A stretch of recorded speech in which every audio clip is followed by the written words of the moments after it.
Thanksgiving Eve, CLNS Media, the Celtics still hovering around 500. 123, 104 the final here. Big rush in the second half, maybe fool's gold, maybe a sign of some competitive spirit, but we're not going to talk about that here. Mostly just the disappointment of a loss that could have been a measuring stick game for the Celtics on the end of some real progress over the past 3 weeks or so. Celtics rising to third in the league in net rating coming into tonight, 11th in offense, 8th in defense, and in that Houston game, and you win 3 out of 4 on this road trip. But Ime summed it up best after this game, saying it was a good homestand. Could have been a great one, but the Celtics attacked a little bit too much in isolation. Didn't shoot well at all. I believe they finished just 22% from 3 in this one. Tatum, 1 of 9 from 3. Yeah. Jaylen Brown, 0 of 8. Couldn't get any shots to fall, a few decent ones, but I thought the defense was okay in this one. The offensive rhythm just never there for them without Rob, and with Brown limited again to 24 minutes. I like how Ime put it, though, right? Like, yeah, it could have been a great homestand. It was a good one. It could have been great. But also this effort, having the defense dictate your offense, so to speak, like not capitalizing on that, I think that's what disappointed Ime the most about this matchup against the Nets. I mean, just like the rest of us, I'm sure Ime went into this one knowing that they're going to be down. They're going to be down a lot, probably certain stretches. But you saw the fight from the Celtics, but it just wasn't enough. And having that difference on the offensive end, sort of reverting back to bad habits at the wrong time. Like, at the end of the day, I'm not quite sure if I would classify this game as one of those productions or one of those efforts from the Celtics, but rather I think this is one of those games where you're going up against a Nets team that you can send a message, and you're going up against Kevin Durant, you're going up against James Harden. Sometimes that little extra that little bit of effort that the Celtics just didn't have enough of, in my opinion, in the second half. I think that was the difference. And, Ime felt the same way, and Al Horford was pretty much singing the same similar song that Ime was singing, right after this one. And I told you during the game, I love what Steve Nash said pregame. They asked him, is he going to be able to bring some inside knowledge here? Now it's even better. I love it. And Nash is like, no, I mean, everyone in the league knows what everybody's doing. You got to be able to go out there and stop it. And the Celtics really couldn't. I mean, Patty Mills especially, I'm going for 23. I'm glad you said that, Bobby, because I think it just goes a long way. That message in itself is like, listen, you can know what we're going to do as a head coach, but you still have to execute. And at the end of the day, I feel like, John didn't agree during the postgame show, but I feel like the Brooklyn Nets in that first half, they were sort of a step ahead. They sort of knew the Celtics' plays in the sense of where the ball was going to end up. And I just thought, again, that little bit of effort, that extra effort from the Celtics on both ends could have made a difference. Yeah, I saw that too. Turnovers an issue in this one. This is the small picture. The big picture coming into view here with a loss to the Nets is where you kind of stack up in the East. I mean, we knew coming into the season the Celtics weren't going to be competing with the Nets and those upper echelon teams for the conference here. The question that's emerged over this last week or so, I think, with teams like Washington, Chicago coming up here, is where the Celtics realistically end up in this conference and just in the bigger picture of the league. Tim Bontemps, big piece today in ESPN, stuck in neutral. I didn't agree in the sense of the short term. I think they're playing well. I think they're doing some things. I think in many ways they look better than last year, especially when they're healthy. Yeah. You factor in Jaylen's injury. You factor in Richardson, Rob being out for a game like this. Those things hurt a fairly thin Celtics team. But I do agree on the big picture, and all the context is in there. The guys they've lost, the extra burden that's been put on the Jays, everything going on here. Right. But it still amounts to less than desirable long-term picture for the Celtics, not just this season, but in coming years. Yeah. And when I look at the standings, I kind of have that same reaction.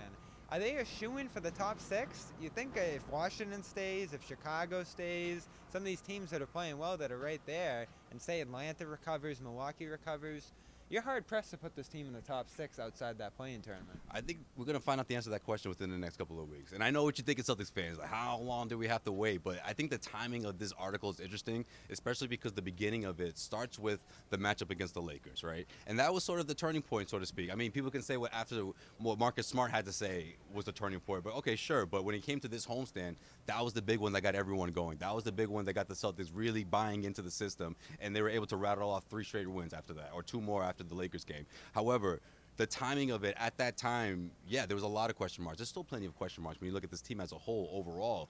But when it comes to how they're going to react to all of this, that's what we still have to wait and see. I'm just hoping that Jaylen Brown can stay healthy. I mean, that's the part that really is a curveball for all of this, because we have to see if the Jays can put it all together. You know, it's the same thing we've been saying from the beginning of the season, since the offseason.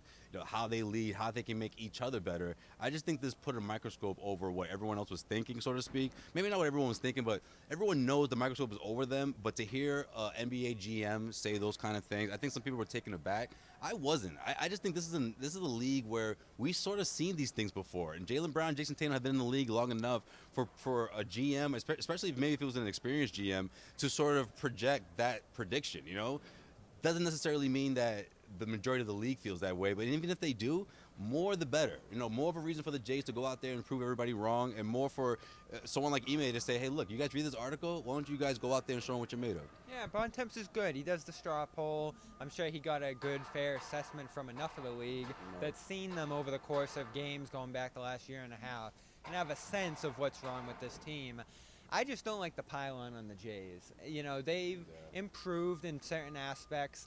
Jaylen Brown hasn't even been here for much of the season, so if we're talking about this season, that's what I mean. like the playmaking burden that's been on him I feel like isn't even cheated. We're being cheated of a true sample size, right? Because Yeah, we haven't seen it all yet. It's not even relevant in his sense, because I don't think any playmaking responsibility has really been put on Brown this year. Tatum, it's fair to have gripes. I mean, I wrote the article earlier this week about them sharing the ball probably less than any stars in the league directly between each other, about 5 times a game. That's a real criticism that you can have of them. I don't like a quote like, Tatum wants to score 39 and win. He's not happy doing 17 and winning. Like, really? You have a sense of what's going on in Tatum's head, and this is a perception that's building on him through criticism of his play. Fair to criticize his play. I don't think it's fair to criticize his intent, especially when you watch him game in and game out. He gets off the ball. He passes out of double teams. See, I think that's the part that I think isn't fair, the intent. Oh, do you want to say Jayson Tatum wants to go out there and score 39? Okay, sure. If he thinks that's what it takes for the Celtics to win, that's an opinion, right? Some people may feel the same. It's not completely outrageous. But to go out and say that, oh, win or lose, as long as he gets to 39, he's happy. I mean, an assistant coach, no less, not a scout, an assistant coach. Like real hardcore evidence of that. And how do you even gauge something like that without having an inner source that's in the circle, inner circle rather?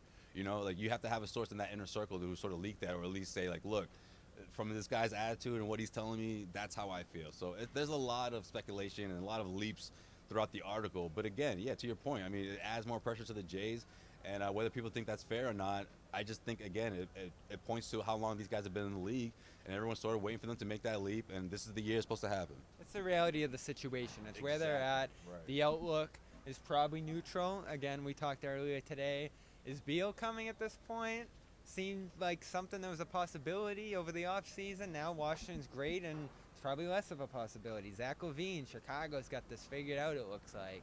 So there's no magical button that the Celtics can press to get back to the 2018-19 days where you had the talent to do it. Now it's going to be on the Jays to improve this, and I think it's fair to criticize and hold them to a high bar in that regard, because it's going to be a high climb back to contention. I just don't want Celtics fans to way down the road. Let's say worst case scenario, this thing, they decide, look, one of them wants out and they decide they want to part ways, or the Celtics say, look, this isn't working, or you guys have to split.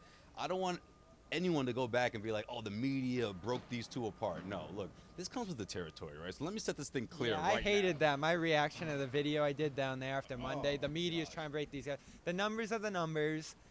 What people are saying, I mean, Udoka said they need to learn how to play to each other. They're grown men. These are professionals. Like, at the end of the day, okay, criticism comes with the territory, but it's like you've had that great taste of success, so it's not like we're far off here. We've seen you put this thing together, maybe not on your own, but look, I just feel like at the end of the day, pressure is what superstars have to go through. It's just part of the game. And the more pressure that's applied on these two is obviously going to put them to the test.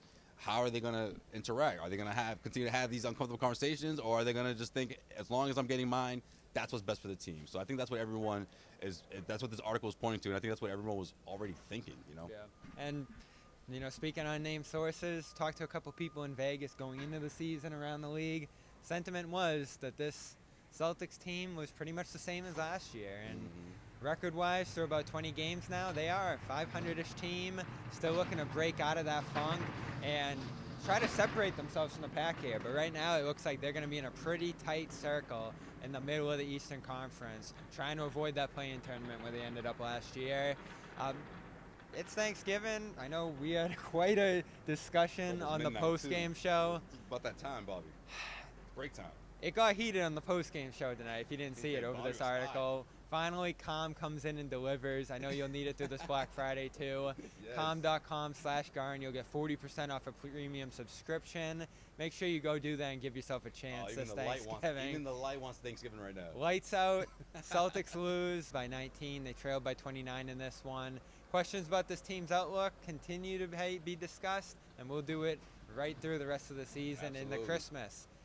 Josue Pavon, Bobby Manning, Celtics All Access, Celtics CLNS. Support us everywhere you can. Podcast, Causeway Street, Dome Theory, as well as the Garden Report. Bobby Manning, happy Thanksgiving. We will see you on Friday.